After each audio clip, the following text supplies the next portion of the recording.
Hello friends, ఎలా ఉన్నారు? ఈరోజు మనం చెప్పుకునే స్టోరీ చాలా ఇంట్రెస్టింగ్గా ఉంటుంది. చివరి వరకు చూడండి. మన ఛానల్ని కొత్తగా చూస్తున్న వాళ్ళు సబ్స్క్రైబ్ చేసుకోండి, లైక్ చేయండి, షేర్ చేయండి. ఇక స్టోరీలోకి వెళ్దాం. మా అమ్మ పేరు సుజాత. 1981లో అమ్మ నాన్నల పెళ్ళి అయింది. పెళ్ళికి 20 రోజుల ముందే 10th క్లాస్ పరీక్షలు రాసింది. ఇంకా చదువుకోవాలని ఆమె కోరిక, కానీ పెళ్లి దెబ్బకి చదువు ఆగిపోయింది. అమ్మ ఇష్టాలతో పని లేకుండానే పెళ్ళి అయిపోయింది. నాన్నకి అమ్మకి వయసులో 10 ఏళ్ళు తేడా. పెళ్ళి అయ్యాక ఏడాది తిరిగేలోపే నేను పుట్టాను. నాన్న పీడబ్ల్యూసీ శాఖలో ఇంజనీర్గా పనిచేసేవారు. అమ్మ నాన్న ముచ్చటైన జంట అని అందరూ అంటుండేవాళ్ళు. అమ్మ చాలా అందంగా ఉంటుంది. నాకు 8 ఏళ్ళప్పుడు నాన్నకు వేరే ఊరు ట్రాన్స్ఫర్ చేశారు. అక్కడేదో పెద్ద పని ఉండడం వల్ల అది పూర్తయ్యే వరకు అక్కడే ఉండవలసి వచ్చింది. ఫ్యామిలీని ఇక్కడే వదిలి ఆయన ఒక్కడే వెళ్ళాడు. 3 నెలలకు ఒకసారి వారం 10 రోజుల పాటు సెలవు పెట్టి మా దగ్గరికి వస్తూ ఉండేవాడు. నాన్న ఊరు వెళ్ళాక అమ్మ చాలా రోజుల వరకు దిగులుగా ఉండేది. అప్పట్లో ఫోన్లు లేవు కదా. నాన్న క్రమం తప్పకుండా ఉత్తరాలు రాస్తుండేవాడు. ఉత్తరం వచ్చిన రోజు అమ్మ చాలా ఆనందంగా ఉండేది. తర్వాత రోజు మళ్ళీ దిగులు మొదలు. ఆ సమయంలో దిలీప్ అంకుల్ మా ఇంట్లో దిగాడు. నాన్నకు బెస్ట్ ఫ్రెండ్. నాన్నకు బదిలీ అయిన 3 నెలలకి దిలీప్ అంకుల్ మా ఊర్లో పీజీ చదవడానికి వచ్చారు. చిన్నపిల్లతో అమ్మ ఒక్కతే ఉండడం కష్టమని, భయం లేకుండా ఉంటుందని అమ్మ నాన్న ఇద్దరు కలిసి తెలిసి దిలీప్ అంకుల్ని కూడా మా ఇంట్లో ఉండమని బతిమలాడి ఒప్పించారు. నాన్న చీఫ్ ఇంజనీర్ కావడం వల్ల ప్రభుత్వం వారు ఇచ్చిన పెద్ద బంగ్లాలో ఉండేవాళ్ళం. పై అంతస్తు పెంట్ హౌస్లా ఉండేది. వారం తిరిగేలోపు దిలీప్ అంకుల్ మా ఇంటి పై ఉన్న పెంట్ హౌస్లో చేరిపోయారు. అతను వచ్చిన తర్వాత అమ్మ దిగులు క్రమంగా తగ్గిపోయింది. ఒక రాత్రి నా రూమ్లో కూర్చొని అలాగే చదువుకుంటున్నాను. గంట క్రితమే అందరం భోజనాలు చేసేసాం. భోజనాలు అయ్యాక అంకుల్ పైకి వెళ్ళిపోయాడు. అమ్మ బెడ్రూమ్ తలుపులు వేసుకొని పడుకుంది. నేను చదువుకుంటూ ఉన్నాను. రాత్రి 9 అయింది. అప్పటికి దీక్షగా చదువుతున్నాను. ఇంతలో అమ్మ నా భుజంపై చేయి వేసేసరికి ఉలిక్కి పడి తలెత్తాను. అదోలా ఉంది ఆమె. ఏంటి మమ్మీ అంటే, తలనొప్పిగా ఉంది నాన్న, నువ్వు పెద్దగా చదువుతుంటే మరీ ఎక్కువ అవుతుంది అంటూ ఆగింది. చాలా పోషణ ఉంది మమ్మీ, ఇంకా పూర్తి చేయాల్సింది. నా మనసులో చదువుకోవడం నా వల్ల కాదు. పెద్దగా చదవద్దంటే ఎలా అంటుంటే ఆమె నాకేసి చూసి, ఓ పని చెయ్యి, నువ్వు పైకెళ్ళి అంకుల్ రూములో చదువుకో. పనిలో పనిగా ఆయన్ని ఒకసారి కిందికి రమ్మని చెప్పు. కాస్త తలకి జెండుబం రాస్తాడు. భరించలేకుండా ఉంది తలనొప్పి అంది. సరే అంటూ పైకి వెళ్ళి అంకుల్ని కిందికి పంపించి మళ్ళీ చదవడం మొదలుపెట్టాను. గంట తర్వాత అంకుల్ పైకి వచ్చి గుర్తు చేస్తే కానీ 10 అయిందని గుర్తు రాలేదు. కిందికి వెళ్ళి చూస్తే అమ్మ బెడ్రూమ్లో నిద్రపోతుంది. నేను వెళ్ళి నా రూమ్లో పడుకున్నాను. 2 రోజుల తర్వాత మమ్మీకి మళ్ళీ తలనొప్పి వచ్చింది. ఆ రాత్రి నేను ఆఖరి యూనిట్ పరీక్షకి ప్రిపేర్ అవుతున్నాను. ఆ రాత్రి 11 దాకా చదివితే కానీ సిలబస్ పూర్తవ్వదు. ఆ సంగతి మా అమ్మకి చెప్పి పైకి వెళ్ళి అంకిల్ని కిందికి పంపించా, ఆమె తలకి జండుబాం రాయడానికి. కానీ నేను అనుకున్న దానికన్నా తొందరగానే సిలబస్ అంతా చదివేశా. 10:30 కల్లా అయిపోయింది. అంకుల్ ఇంకా కిందనే ఉన్నారు. నేను లేచి కిందికి వెళ్ళా. మెయిన్ డోరు మూసేసి ఉంది. లోపల గడిపెట్టి ఉంది. గట్టిగా కొడితే 2 నిమిషాల తర్వాత అంకుల్ వచ్చి తలుపు తీశాడు. అప్పుడే అయిపోయిందా దాని చదువు అంటూ హడావిడిగా పైకి వెళ్ళిపోయాడు. నేను తలుపు గడియ పెట్టి వెనక్కి తిరిగి చూసేసరికి బెడ్రూమ్లో నుంచి మమ్మీ బయటికి వస్తుంది. ఆమె చీర నలిగిపోయి జుట్టంతా చిందరవందరగా ఉంది. ముఖం మీద బొట్టు అంతా చెదిరిపోయి ఉంది. ఏంటి మమ్మీ, తలనొప్పి ఇంకా తగ్గలేదా అన్నాను జాలిగా. లేదమ్మా, బాగా ఎక్కువ ఉంది. అందుకే అంకుల్ ఇంతసేపు ఉండి తలకి జెండుబాం రాశాడు అంటూ క్షణమాగి, సరేలే నువ్వు వెళ్ళి పడుకో, పరీక్ష ఉంది అంటూ బెడ్రూమ్లోకి వెళ్ళి తలుపు వేసుకుంది. ఆమె వెనకే తలుపు నెట్టుకొని బెడ్రూమ్లోకి వెళ్ళా. బెడ్ అంతా చిందరవందరంగా ఉంది. మమ్మీ, నేను నీతో పడుకుంటా అంటూ ఆమెకేసి చూసా. ఏదో అనబోయి నాకేసి చూసి సరే అంది. దిండు కింద నుంచి ఏవేవో పుస్తకాలు తీసి పరుపు కిందికి నెట్టేసి బెడ్ లైట్ తీసేసింది. ఇద్దరం బెడ్ సర్దుకొని పడుకున్నాం. నాకు వెంటనే నిద్ర పట్టేసింది. అలా ఒక గంటన్నరలో నిద్రపోయి ఉంటాను. తర్వాత మధ్యరాత్రిలో మెలకువ వచ్చింది. బాగా దాహం వేస్తుంటే పైకి లేచాను. మమ్మీ మంచినీళ్ళు అంటూ చేత్తో బెడ్ మీద తడిమాను. పక్కన అమ్మలేదు. గదంతా చీకటిగా ఉంది. నిద్రమత్తులో తూలుతూనే ఎలాగోలా మంచం దిగి బెడ్రూమ్లో నుంచి బయటికి వచ్చాను. కిచెన్లోకి వెళ్ళి ఫ్రిడ్జ్లో నుంచి నీళ్లు తీసుకొని తాగాను. అప్పటికి కాస్త మత్తు వదిలింది. అమ్మ ఇంట్లో ఉన్న జాడ కనిపించలేదు. ఎక్కడికి వెళ్ళిందా అనుకోకుండా మెయిన్ డోర్ వైపు చూశాను. అది తెరిచి ఉన్నట్టు ఉంది. గాలికి ఊగుతుంది. అమ్మ బయటికి వెళ్ళిందేమో అనుకుంటూ తలుపు తీసుకొని బయటికి వచ్చాను. దూరంగా ఉన్న విధి దీపం వెలుతురుకు కొద్ది కొద్దిగా ముందున్న గాలిలోకి పడుతుంది. అది తప్ప అంతా చీకటిగా ఉన్నట్లుంది. కీచురాల రోద తప్పిస్తే గాని అంతా నిశ్శబ్దంగా ఉంది. అమ్మ మాత్రం ఎక్కడ కనిపించలేదు. నాకు కాస్త భయం వేసింది. ఇంట్లో నన్ను ఒక్కన్నే వదిలిపెట్టి ఇంత రాత్రిపూట చెప్పపెట్టకుండా ఎక్కడికి వెళ్ళిందో అర్థం కాలేదు. ఇంట్లోకి ఒక్కన్నే వెళ్ళటానికి ధైర్యం చాలలేదు. కాసేపు అక్కడే కింద కూర్చొని అమ్మ కోసం ఎదురు చూశాను. ఆ తర్వాత పైకి వెళ్ళి అంకుల్ని లేపుదామనుకొని మెట్లెక్కి వెళ్ళాను. పెన్ హౌస్ తలుపుల దగ్గరికి నడిచి అంకుల్ని లేపాల వద్ద అనుకుంటూ ఆగిపోయాను. నిద్రపోయేవాడిని లేపితే ఏమనుకుంటాడో ఏమో అనుకుంటూ తటపటాయిస్తూ అర నిమిషం పాటు అక్కడే నిలబడ్డాను. తర్వాత మెల్లిగా డోర్ కొట్టి చూద్దాం, ఆయన లేవకపోతే వెళ్ళిపోదాం అనుకుంటూ తలుపు కొట్టబోయాను. అందులో ఏవో శబ్దాలు వినిపించాయి. పెంట్ హౌస్లో నుండి వస్తున్నాయి అవి. అవేమిటో అర్థం కావడం లేదు.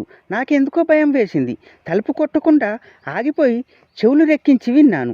ఏదో మంచమూగుతున్నట్టు కిరికిరు శబ్దాలు అవి. అప్పుడప్పుడు ఎవరివో మూలుగులు కూడా వినిపిస్తున్నాయి.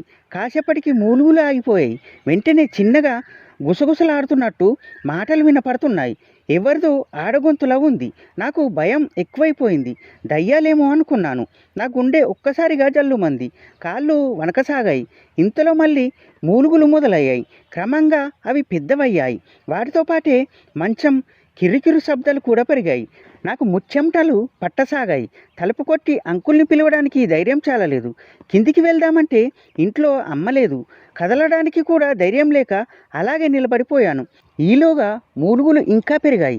2 గొంతులు ఉన్నట్లు ఉన్నాయి. ఒకటి ఆడ, ఒకటి మగ గొంతు. ఏమో ఏడుస్తున్నట్టుగా మూలుగుతుంటే మగ గొంతు మాత్రం కోపంగా ఉన్నట్లు మూలుగుతుంది. ఈ మూలుగులతో పాటు గాజుల గల్లుగల్లు శబ్దం కూడా వినబడుతుంది. అది వినగానే నాకు ఒళ్ళంతా భయంతో వణకడం మొదలైంది. అంతే, వెనక్కి తిరిగి ఒకటే పరుగు. ఒక్క దెబ్బలో కిందికి వచ్చి ఇంట్లో పడ్డాను. తలుపు కూడా ముయ్యకుండానే బెడ్రూమ్లో దూరిపోయి మంచం ఎక్కి దుప్పటి కప్పేసుకున్నా. అమ్మ కోసం ఎదురు చూస్తూ అలాగే భయంగా పడుకొని ఎప్పుడు నిద్రపోయానో నాకే గుర్తులేదు. తెల్లారి అమ్మ చూసేసరికి అమ్మ నా పక్కనే పడుకొని నిద్రపోతుంది. నాకంతా గందరగోళంగా అనిపించింది. రాత్రి జరిగింది కల నిజమో అర్థం కాలేదు. కానీ పరీక్షకు వెళ్ళే అడవిలో అమ్మకి ఏమీ చెప్పలేదు. సాయంత్రం ముగ్గురం కలిసి డైనింగ్ టేబుల్ దగ్గర డిన్నర్ చేస్తున్నాం. మమ్మీ, రాత్రి మన ఇంటికి దయ్యాలు వచ్చాయి అంటే అమ్మ ఆశ్చర్యపోయింది. అంకుల్ నాకేసి చూశాడు. దయ్యాలేంట్రా, కలగనవేంట్రా అంది అమ్మ. ఆశ్చర్యం నుండి తేరుకొని నవ్వుతూ, లేదు మమ్మీ, నిజం. అర్ధరాత్రి అప్పుడు లేచి చూస్తే నువ్వు లేవు. బయటికి వెళ్ళావేమో అని చూస్తే అక్కడ లేవు. అప్పుడు భయం వేసి పైకి వెళ్ళి అంకుల్ని లేపుదామని వెళ్ళా. పెంట్ హౌస్ లోపల నుంచి దయ్యాల శబ్దం వినిపిస్తే పరిగెత్తుకొచ్చి బెడ్రూమ్లో పడుకున్నా. గుక్క తిప్పుకోకుండా చెప్పాను. అమ్మ సాకు తిన్నట్లుగా అయిపోయింది. కానీ వెంటనే తేరుకొని అంకుల్ వైపు చూసింది. నేను అట్టే చూసా. ఆయన ఇంకా ఏ భావం లేకుండా చూస్తున్నాడు. అంతలో నాకు అనుమానం వచ్చింది. వెంటనే అడిగా, మమ్మీ, ఇంతకి రాత్రి నువ్వు ఎక్కడికి వెళ్ళావు అని అడిగాను. అమ్మ మంచినీళ్ళ గ్లాస్ అందుకొని 2 గుక్కలు తాగి చెప్పింది. ఇంటి వెనుక అక్కడ ఏదో శబ్దం వినపడితే చూద్దామని వెళ్ళా. ఇంతకీ నీకు కూడా అవే శబ్దాలు వినపడ్డాయా అని అడిగింది. ఏదో కిరికిరు శబ్దం వినపడింది మమ్మీ. దాంతోపాటు ఎవరో అమ్మాయి ఏడుస్తున్నట్టు, ఇంకెవరో కోపంగా అరుస్తున్నట్టు వినిపించింది. గాజుల శబ్దం కూడా వినపడింది. నాకు చాలా భయం వేసింది అన్నాను నేను. అమ్మ 2 క్షణాలు ఆలోచిస్తున్నట్టుగా ఆగి తర్వాత, అయితే నేను వినింది కూడా అలాంటి శబ్దాలేనేమో అంటూ అంకుల్ వంక చూసి నవ్వుతూ, నువ్వేమంటావు దిలీప్, దయ్యాలే అంటావా అనింది. ఆ మాట అంటూ ఎందుకో తమాషగా నవ్వింది. అయి ఉండొచ్చు, నేను బెడ్రూమ్ లోపల గడిపెట్టి పడుకున్నా, లేకపోతే నా మీద పడేవేమో అన్నాడు తమాషగా నవ్వి. ఇక నుండి మనం చాలా జాగ్రత్తగా ఉండాలి అంది మమ్మీ నా వైపు చూస్తూ. నిజమే అన్నాడు అంకుల్ నవ్వు ఆపుకొని. సీరియస్గా ముఖం పెట్టి, అవును మమ్మీ, చాలా జాగ్రత్తగా ఉండాలి అన్నాను. నేను ఏదో పెద్ద మనిషిలాగా నాకేసి చూస్తూ ఇద్దరు నవ్వేశారు. ఇంతలో నాకు అనుమానం వచ్చింది. మమ్మీ, అవి పెన్ హౌస్లో ఉన్నాయి కదా, మరి అంకుల్ని ఏమైనా చేస్తే అన్నాను నేను. నిజమేరా అంటూ అమ్మ కాసేపు మౌనంగా ఉంది. తర్వాత, ఓ పని చేద్దాం, అంకుల్ వచ్చి మనతో పడుకోమందామా అంది నాకేసి చూస్తూ. అవునంకుల్, నువ్వు ఇక్కడే పడుకో అన్నాను నేను. దిలీప్, గెస్ట్ బెడ్రూమ్ ఖాళీగానే ఉంది, అందులో పడుకో అంది అమ్మ. వస్తా, కానీ నాకు ఒక్కరినే కొత్త ప్లేస్లో పడుకోవడం అంటే భయం అన్నాడు భయంగా మొహం పెట్టి. నేను వచ్చి నీకు తోడుగా పడుకుంటా అంకుల్ అన్నాను. మరి నేను, నాకు భయం, ఒక్కదాన్నే పడుకోవాలంటే దయ్యాలు వచ్చి నా మీద పడితే అంది అమ్మ భయంగా నాకేసి చూస్తూ. ఆమె పిరికితనానికి నవ్వు వచ్చింది నాకు. అయితే ముగ్గురం కలిసి పడుకుందాం అన్నాను నేను ఐడియా ఇస్తున్నట్లు. ఒక మంచం మీద ముగ్గురం పట్టం కదా అంది అమ్మ ఆలోచిస్తూ. అవును కదా అనుకున్నాను నేను. అంకుల్ మాకేసి చూస్తున్నాడు. అంతలో నాకు మరో ఐడియా వచ్చింది. పోనీ అంకుల్కి నువ్వు తోడుగా పడుకో మమ్మీ, నేను ఒక్కనే పడుకుంటా అన్నాను. అమ్మ వింతగా నాకేసి చూసింది. నీకు భయం లేదా అంది. వెంటనే నో, నేను నిన్న రాత్రి నువ్వు వచ్చేంత వరకు ఒక్కనే పడుకున్నా కదా, నాకేం భయం లేదు, నువ్వు అంకుల్కి తోడుగా పడుకో అన్న హీరోలా ఫీల్ అవుతూ. మమ్మీ నవ్వేసి నా బుగ్గ మీద గట్టిగా ముద్దు పెట్టుకుంది. సరే నాన్న అలాగే చేద్దామంటూ అంకుల్ వైపు చూసి, నన్ను నీతో పడుకోమంటున్నాడు నా కొడుకు, ఏమంటావు దిలీప్ అంది. ఆ మాట అనేటప్పుడు ఎందుకో కనుబొమ్మలు ఎగురువేసింది. అంకుల్ కాసేపు ఆలోచిస్తున్నట్లు ఆగిపోయాడు. తర్వాత రోజు వద్దులే, ఏ రోజన్నా నాకు మరీ భయంగా ఉంటే అప్పుడు వచ్చి నీతో పడుకుంటా అన్నాడు అమ్మకేసి చూస్తూ. అమ్మ సరే అలాగే కానీ అంటూ ఏదో గుర్తు వచ్చినట్టు నాకేసి తిరిగి మెల్లిగా చెప్పింది. ఈ సంగతి ఎవరికి తెలియకూడదు అంటూ. ఏ సంగతి అన్నాను నేను. రాత్రి జరిగిన సంగతి నువ్వు ఎవరితోనైనా చెప్తే దయ్యాలు వింటాయి, వాటికి కోపం వస్తుంది, అవి వచ్చి నిన్ను ఎత్తుకుపోతాయి. అమ్మో అయితే నేను ఎవరికి చెప్పను ప్రామిస్ అన్నాను. Good bye. అంకుల్ వచ్చి ఇక్కడ పడుకున్నట్లు, నేను ఆయనకు తోడు పడుకున్నట్లు కూడా ఎవరికి చెప్పకూడదు. మరి ఆ సంగతి తెలిసిన దయ్యాలకి కోపం వస్తుంది, అది కూడా ఎవరికి చెప్పను మమ్మీ, ప్రామిస్ అన్నాను నేను. నువ్వు కూడా ఎవరికి చెప్పకూడదు అని అంకుల్ దగ్గర కూడా ప్రామిస్ తీసుకుంది మమ్మీ. ఇంతలో నాకు డౌట్ వచ్చింది. అమ్మకే చూస్తూ డాడీకి చెప్పొచ్చా మమ్మీ అని అన్నాను. ఇద్దరు ఒక్కసారి నో అని కంగారుగా అన్నారు. ఒక్కసారి ఇద్దరి వైపు చూశాను నేను, ఎందుకన్నట్లుగా ముఖం పెట్టి. డాడీకి అస్సలు తెలియకూడదు నాన్న, ఆయనకు తెలిస్తే ముందు ఆయన్ని ఎత్తుకపోతాయి దయ్యాలు అంది అమ్మ భయంగా. సరే అయితే డాడీకి కూడా చెప్పను అన్నాను నేను అభయమిస్తున్నట్లు. అప్పటి నుండి 2-3 రోజులకు ఒకసారి అంకుల్ రాత్రిపూట మా గెస్ట్ బెడ్రూమ్లో పడుకునేవాడు. డిన్నర్ అవ్వగానే ఆయన డైరెక్ట్గా గెస్ట్ రూమ్లోకి వెళ్ళిపోయేవాడు. తర్వాత అమ్మ నాన్న కాసేపు చదివించి ఆపై మాస్టర్ బెడ్రూమ్లో పడుకోబెట్టి ఏమన్నా కథలు చెప్తూ నిద్రపుచ్చేది. నేను నిద్రపోయాక తను వెళ్ళి అంకుల్కు తోడుగా పడుకునేది. వెళ్ళేటప్పుడు దయ్యాలు లోపలికి రాకుండా నా బెడ్రూమ్కి బయట నుండి తాళం వేసి వెళ్ళేది. దయ్యాలు రాకుండా వాళ్ళు కూడా బెడ్రూమ్ లోపల గడియ పెట్టుకునే వాళ్ళట. కొన్నిసార్లు నేను నిద్రపోక ముందే లేచి నైట్ తొడుక్కొని వెళ్ళిపోయేది అంకుల్తో పడుకోవడానికి. నన్ను బెడ్రూమ్ లోపల నుండి గడిపెట్టుకోమని చెప్పి వెళ్ళేది. ఇది ఫ్రెండ్స్ ఇవాళ స్టోరీ. ఈ స్టోరీ మీకు నచ్చితే లైక్ చేయండి, షేర్ చేయండి, సబ్స్క్రైబ్ చేసుకోండి. Thank you for watching.